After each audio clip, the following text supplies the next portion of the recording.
ಇನ್ನು ಕೇರಳದಲ್ಲಿ ಒಂದು ಕ್ಷೇತ್ರಕ್ಕೆ ಉಪಚುನಾವಣೆ ನಡೆಯಿತು. ಇದು ಕೂಡ ರಾಜೀನಾಮೆಯ ಕಾರಣಕ್ಕೋಸ್ಕರ ನಡೆದಂಥ ಉಪಚುನಾವಣೆ. ತೀರಾ ವಿಚಿತ್ರ ಅಂತ ಅನಿಸಿದಂಥ ಉಪಚುನಾವಣೆ ಇದು. ತೀರಾ ವಿಚಿತ್ರ ಅಂತ ಅನಿಸಿದಂಥ ಉಪಚುನಾವಣೆ. ಎಡಪಕ್ಷ ಮತ್ತು TMCಗೆ ಸೋಲಾಗಿದೆ, ಕಾಂಗ್ರೆಸ್ಗೆ ಜಯ ಸಿಕ್ಕಿದೆ.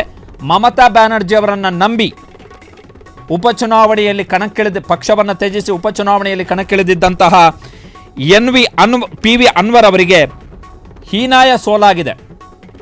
ಕೇರಳದ ನಿಲಂಬರ ವಿಧಾನಸಭಾ ಕ್ಷೇತ್ರದ ಉಪಚುನಾವಣೆ ಕಾಂಗ್ರೆಸ್ನ ಅರಿಣನ್ ಸೌಖತ್ಗೆ 11,077 ಮತಗಳ ಅಂತರದಿಂದ ಗೆಲುವು ಸಿಕ್ಕಿದೆ.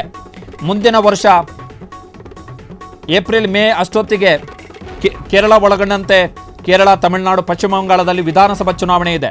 ಸೊ ಆ ಚುನಾವಣೆಗೂ ಮೊದಲು ಈ ಬೆಳವಣಿಗೆ ನಡೆದಿರುವಂಥದ್ದು. ಏನಕ್ಕೆ ಈ ಉಪಚುನಾವಣೆ ಆಯಿತು ಅಂತ ಹೇಳಿದ್ರೆ, PV ಅನ್ವರ್ ನೀವೇನು ಸ್ಕ್ರೀನಲ್ಲಿ ನೋಡ್ತಾ ಇದ್ದೀರಿ, 3ನೇ ಸ್ಥಾನದಲ್ಲಿದ್ದಾರೆ, ಲಾಸ್ಟ್.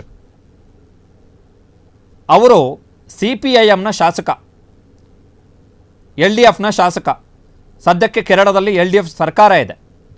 ಈ PV ಅನ್ವರ್ ಪಶ್ಚಿಮ ಬಂಗಾಳದ ಮುಖ್ಯಮಂತ್ರಿ TMC ಅಧಿನಾಯಕಿ ಮಮತಾ ಬ್ಯಾನರ್ಜಿ ಅವರ ಮಾತನ್ನು ಕೇಳಿ ಕೇರಳದಲ್ಲಿ TMCಯನ್ನು ಬೆಳೆಸಬೇಕು ಅಂತೇಳಿ, TMC ಪಕ್ಷವನ್ನು ಕಟ್ಟಬೇಕು ಕೇರಳದಲ್ಲಿ ಅಂಥೇಳಿ, ಪಶ್ಚಿಮ ಬಂಗಾಳದಲ್ಲಿ CPIM ಮತ್ತು TMC ಎರಡು ಕೂಡ ಆರ್ಚ್ ರೈವಲ್ಸ್, ಅಂದರೆ ಬದ್ಧವೈರಿಗಳು. ಸೊ ಕೇರಳದಲ್ಲಿ ಟಕ್ಕರ್ ಕೊಡಲಿಕ್ಕೆ ಮಮತಾ ಬ್ಯಾನರ್ಜಿ ಆಲೋಚನೆ ಮಾಡಿದರು. ಸೊ ಅದಕ್ಕೋಸ್ಕರ PV ಅನ್ವರ್ ಮಮತಾ ಬ್ಯಾನರ್ಜಿ ಅವರ ಮಾತನ್ನು ಕೇಳಿ ಶಾಸಕ ಸ್ಥಾನಕ್ಕೆ ರಾಜೀನಾಮೆ ಕೊಡ್ತಾರೆ. ರಾಜೀನಾಮೆ ಕೊಟ್ಟ ಕಾರಣಕ್ಕೋಸ್ಕರ ಉಪಚುನಾವಣೆ ನಡೆಯುತ್ತೆ. ಇಂಡಿಪೆಂಡೆಂಟ್ ಆಗಿ ಕಂಟೆಸ್ಟ್ ಮಾಡ್ತಾರೆ PV ಅನ್ವರ್. ಈ ಕ್ಷೇತ್ರದಲ್ಲಿ ಈಗ ಕಾಂಗ್ರೆಸ್ ಗೆದ್ದಿದೆ. ಅಂದರೆ ಕಾಂಗ್ರೆಸ್ಗೆ ಈ ಕ್ಷೇತ್ರ ಪ್ಲಸ್ ಆಗಿರುವಂಥದ್ದು. 11,077 ಮತಗಳ ಅಂತರದಿಂದ ಕಾಂಗ್ರೆಸ್ ಗೆದ್ದಿದೆ. ಈ ಕ್ಷೇತ್ರವನ್ನು CPIM, ಆಡಳಿತಾರೂಢ CPIM ಈ ಕ್ಷೇತ್ರವನ್ನು ಉಳಿಸಿಕೊಳ್ಳಿಕ್ಕಾಗಲಿಲ್ಲ, 2ನೇ ಸ್ಥಾನಕ್ಕೆ ಕುಸಿದಿದೆ.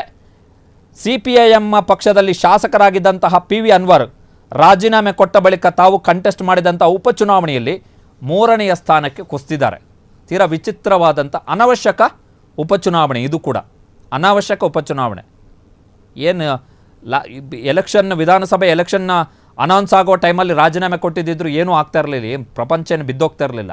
ಆದರೆ ಇದೇ ನನ್ನ ಹತ್ರ ಶಕ್ತಿ ಇದೆ ಅಂಥೇಳಿ ತೋರಿಸ್ಕೊಳಕ್ಕೆ ಹೋದರು PV ಅನ್ವರು. ಜನ ಅವ್ರ ಶಕ್ತಿ ಏನು ಅಂತೇಳಿ ತೋರಿಸ್ಬಿಟ್ರು. CPIM ಸೋಲ್ತು, PV ಅನ್ವರು ಸೋತರು. ಕಾಂಗ್ರೆಸ್ಸಿಗೆ ಒಂದು ಕ್ಷೇತ್ರ ಪ್ಲಸ್ ಆಯಿತು. ಕ್ಷಣ ಕ್ಷಣದ ಸುದ್ದಿಗಳಿಗಾಗಿ ಫ್ರೀಡಂ ಟಿವಿ ಸಬ್ಸ್ಕ್ರೈಬ್ ಮಾಡಿ, ಲೈಕ್ ಮಾಡಿ ಹಾಗೂ ಫಾಲೋ ಮಾಡಿ. ಹೊಸ ಸುದ್ದಿಗಳ ನೋಟಿಫಿಕೇಶನ್ಗಾಗಿ ಬೆಲ್ ಐಕಾನ್ ಮೇಲೆ ಕ್ಲಿಕ್ ಮಾಡಿ.